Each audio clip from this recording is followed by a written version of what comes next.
C of A, and working on the site plan for the actual facility. It should say with the municipality of South Huron rather than Blue Water. So the most recent development is that authorization was given to go out for tenders for the single and double train options. Late as last week, the details of the tender document were being fine-tuned by the technical committee, so I think it's to go out in a week or two. So, with the background about the collection system being EA driven was really about seeing what funding might be available. The focus was to get the Pinery on board, and that was the reason for the primary reason for the development of the Zone 4 EA. This doesn't illustrate it, but what we're trying to do with data from the county is identify. You all know where the Pinery is. It's that big green space above. The colored line through the middle is really the corridor of Highway 21.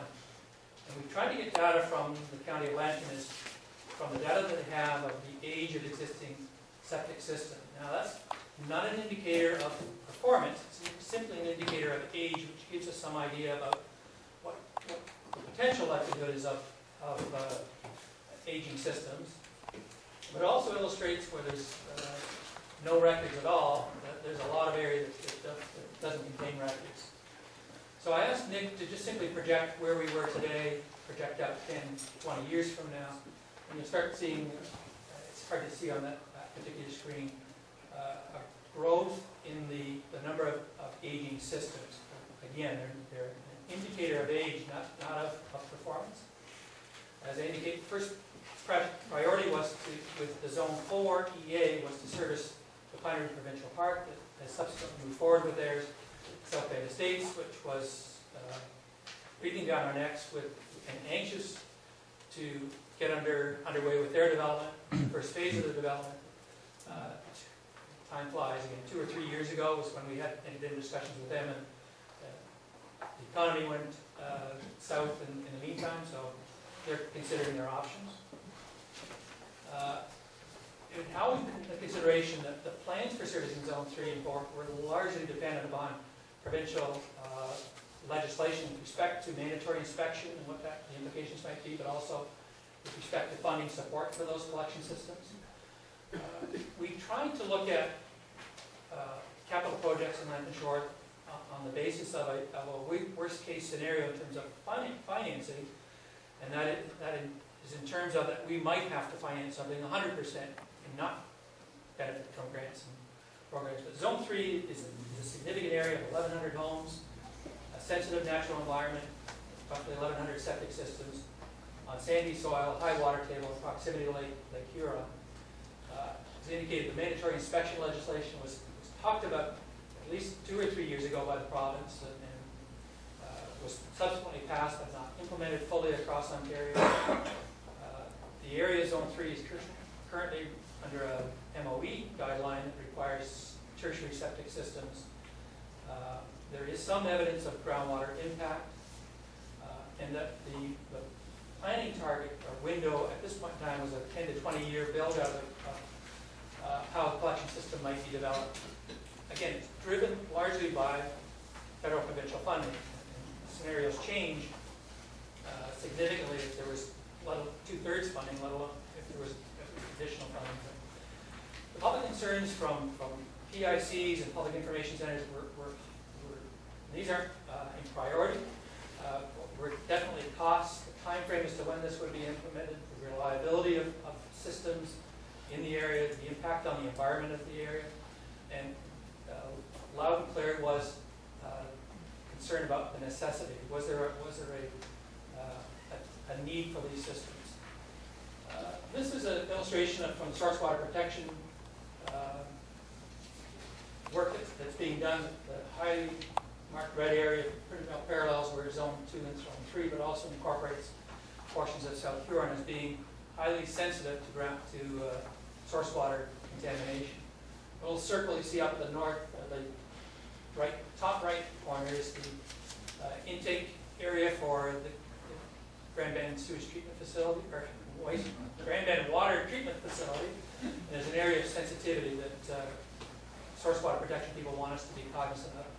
There's an additional source water area, just get my directions right, east of Kettle Point, that services Kettle and Stony Point. It's not illustrated on this particular drawing.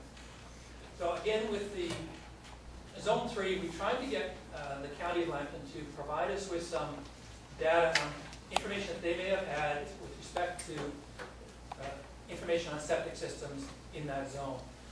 I had Nick try to plot that on these illustrations here to illustrate, and then do again the projections of the aging of those systems. And I want to stress that they're not an indicator of performance. Some systems in the right environment can work quite well.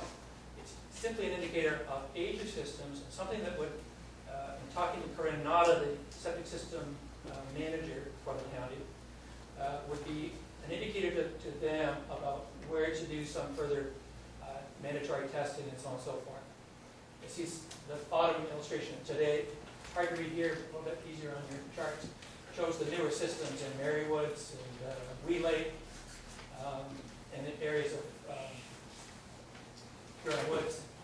The trend is the older areas where the areas first developed were closer to Grand Bend and migrated south. So groundwater monitoring was something that was raised.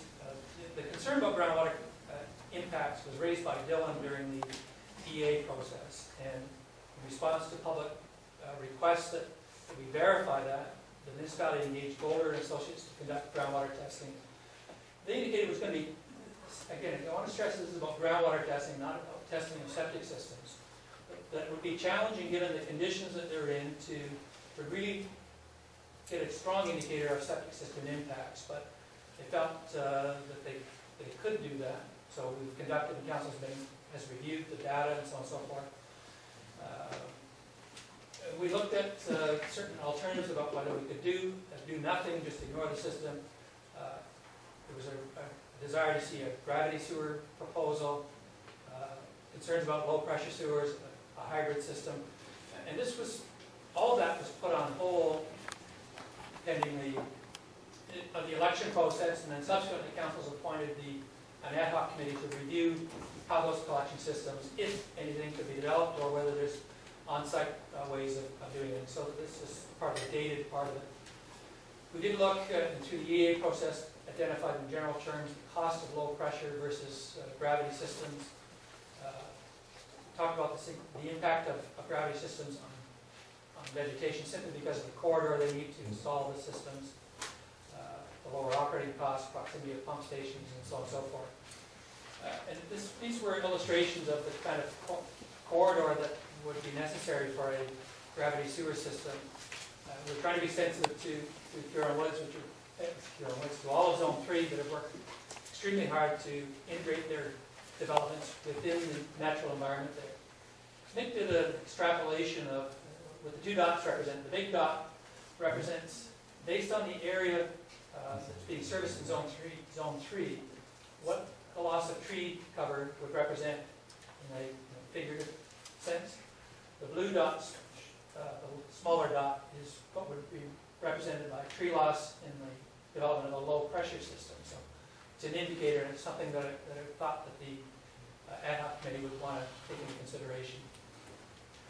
As I mentioned, the approach of developing septic, the collection systems was one that, as I said, we weren't sure whether there was going to be provincial funding, whether there wasn't, or federal provincial funding, or whether there wasn't. So what we talked about was a possible phasing system. I stress possible. I just got Nick to look at the oldest areas of the existing Zone 3 and how a system of gravity and or low pressure sewers could be developed. Again, tracking those older systems. There's no, scenarios could extend from developing the collection systems all at once in a short order, or phasing them in over the 10 to 20-year period as needs arise, or longer. So that's an illustration of how where existing older systems and how they could connect to those collection systems. Talked about the use of the low pressure sewers. Also, Nick to illustrate what a gravity trunk system might look like, and I stress might. We didn't put a lot of thought into it, but we have